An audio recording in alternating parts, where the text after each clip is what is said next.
Hey guys, welcome back. So I'm actually going to try to knock out this video in 10 minutes. I'm on break right now in my class. BDSM spankings, one of my favorite topics, you guys. Like, I've been in the BDSM lifestyle for over 4 years now. And I find it interesting when I talk to people about BDSM. Most people have not a clue what it means. They look at me like I'm speaking a different language, like I'm an alien, like something is wrong with me when I start talking about BDSM. But I love it. I find this topic to be very fascinating, very energizing to just talk about it and even think about it. Um, so BDSM spankings is actually one of the fetishes within the lifestyle.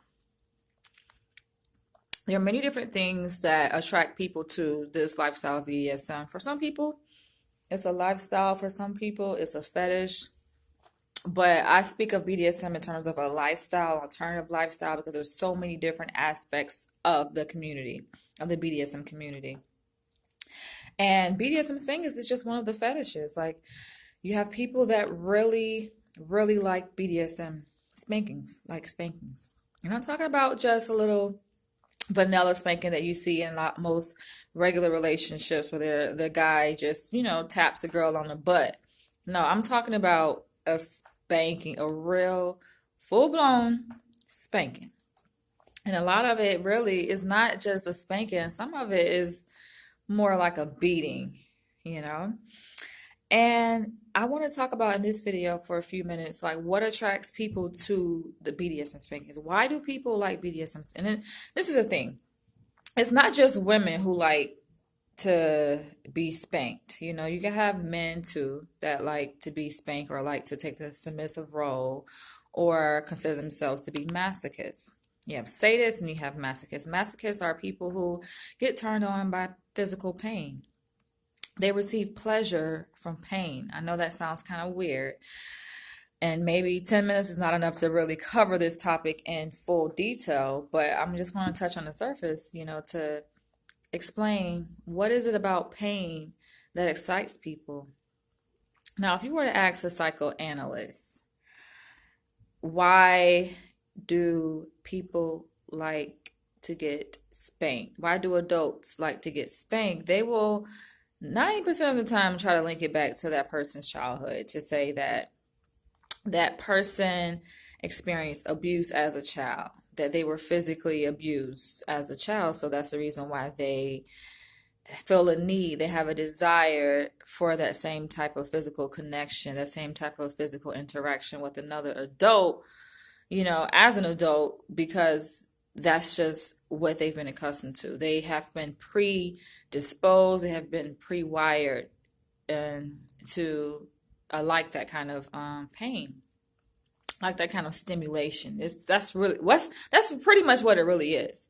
Like, you guys, for people who are opposed to, physical spankings or beatings, especially as an adult, you may look at it like you don't think that is that's not a benefit to you, right? To be spanked. For some people, I think it is, like the mild spankings, right? A lot of women, they're okay with the mild spankings, but that's not what I'm talking about. I'm talking about a beating where obviously it's on the flesh. So the masochist is basically nude and takes a beating on the butt. And a lot of times there are marks that are left, there are bruises that are left as a result of this.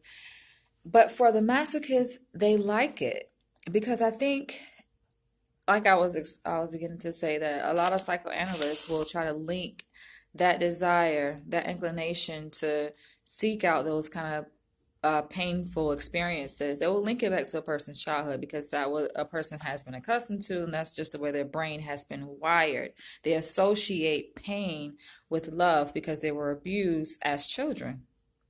So it makes a lot of sense. If a psychoanalyst was to, which I've been psychoanalyzed before, and it's interesting how they see and interpret and conceptualize my interest in the BDSM lifestyle, because I've seen a psychoanalyst and talked to them about, or it was a female, and talked to her about my interest in BDSM. And, of course, I shared that, I was physically abused as a child. I talked to you guys about that yesterday in my video on why adult children don't talk to their parents. But this thing could be pretty complicated, but that's just how psychoanalysts see it. They usually explain most behavior, like 90%, if not 95% of behavior is attributed to the first 5 years of a person's life. So if a child experiences physical abuse and pain and they experience it by their caregiver, then the association is made within that person's cognition that that is love. They almost can't distinguish the two from each other, being beaten and being taken care of and being loved. They kind of associate the two the same. So as an adult, a lot of psychoanalysts will go to say that these adults are seeking relationships where they can basically reenact that experience that they had when they were a child. They're seeking out experiences where their partner will will basically give them pain. I got 3 minutes, so I'm gonna have to really be quick with this. But they're basically seeking out experiences where their partner will administer pain to them. And this is fascinating. Now, that's not the only reason or thing that can lead a person to be attracted to this lifestyle, to be attracted to masochism and pain. There are many different explanations for why a person can see that as a fetish and be turned on by it. And I think that's where the issue comes within the community, because there are a lot of misconceptions. People are making assumptions that aren't necessarily true. As for my case, like I said, it can be pretty complicated because, yes, although I do have a history of physical abuse as a child, I mean, as an adult, I wouldn't say that my desire to be a part of that lifestyle has anything to do with that, because just based on how I interpret that experience when I had as a child, I didn't necessarily see that as love as a child. But I don't know, it gets complicated because I don't know. It's like up until a certain point, apparently, I thought it was love until I got old enough to realize that, wait a minute, something is not right. And I was like 16 years old at that point. And so from that point, obviously, I knew that something wasn't right with getting beaten. But as an adult, I even asked myself, like, what is it? Why do I have this fascination about that? Why does it turn me on? Why does dominance turn me on? Considering that my mom was a very dominant person. Like, it's weird. Like, my mom, being that she was a disciplinarian in the household, my dad, he was more authoritative, and my mom definitely ruled an iron fist. And I tend to attract men that are dominant. It's weird. Even in one of my previous relationships, like we actually had some fun, in terms of role playing and being able to act out these fetishes that I have, that relate to BDSM. And some people just won't be able to understand.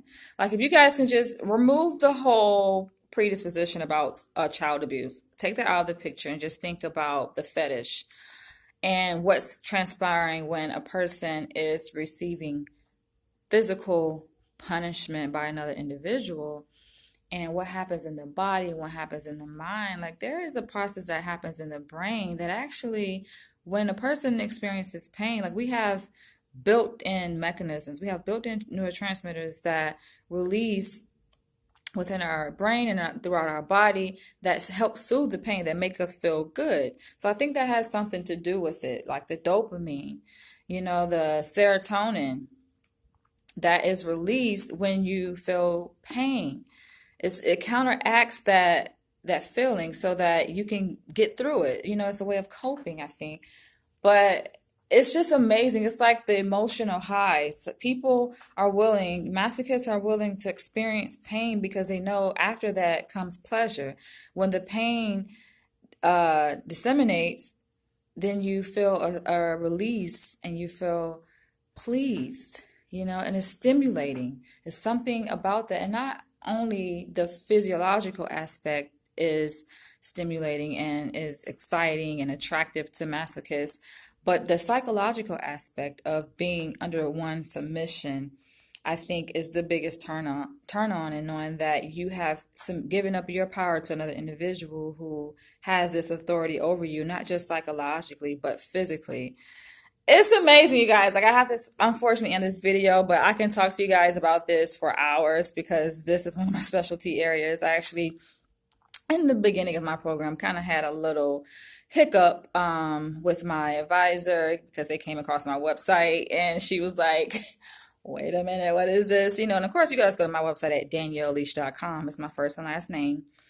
.com. You'll see where I have my book on the homepage, and I also have a short story that I wrote. Is partially true, partially just fiction, just stuff that I made up, right? It's more of a fantasy than anything. And they were like, wait a minute, what is this? How does this relate to psychology and your interest in working with the Black community and Black identity? And I say, well, I don't see those identities conflicting with each other. But like, wait a minute, what is this? Like, a lot of people they can't comprehend what it is. They're just like, what is this? And then if you Google BDSM, the first thing comes up is porn. And while you may be able to learn some aspects of the lifestyle by watching porn videos, amazingly, that's kind of how I got my foot in the door. Like, I was exposed to certain porn videos, unfortunately, because we don't have any other place for it. It's like, unfortunately, if a person makes a video where a guy is giving a woman a spanking, that automatically becomes porn, even if she has clothes on, But even if she's not wearing any clothes, like, I just think that our society just put these labels on different things to try to turn people away from it, when there's nothing wrong with expressing yourself, even if it's sexually, as long as you're doing it responsibly and it's safely, then it shouldn't be anything wrong with it. But it's like society puts people into a certain category, and automatically people are shunned just because they participate in a certain lifestyle or engage in certain behaviors, which I am working diligently trying to change. Y'all, see how they be hating? That's my cue that it's time to go. But yeah, I'm working to change that so that people can better understand what BDSM is all about. That's what my book, Dying to Submit, is. Like, the book that you guys see on my website at danielleleach.com, called Dying to Submit. It is, it's part autobiographical, it's part fictional, but I wrote that story to educate people about the lifestyle so that you guys can get a better understanding of the psychological. I gotta go. But it's basically to get a better understanding of the psychological underpinnings of the lifestyle and why people are attracted to it. So I hope you guys enjoyed this video, and feel free to comment if you are a part of the lifestyle. If you have any insight on the lifestyle, feel free to comment. Or just go to my website and check out that story because it's pretty good. It's so good, you guys, that I made it a book. Initially, I just posted it. It was a journal that I wrote as per my mentor, who was a dom, at the time.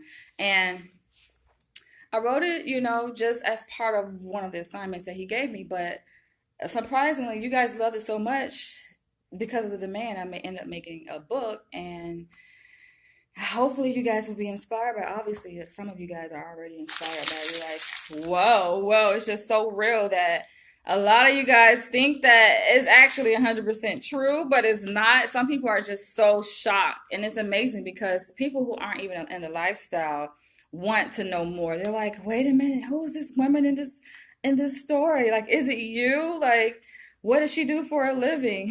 You guys got to go read this story. It's free, so go to my website and just check it out. But I got to go, you guys. Catch you guys in the next one. Bye. And you guys like my shirt? Feminist as fuck. Let me stop. All right, let me go. I'll catch you guys later. Love you guys. Bye.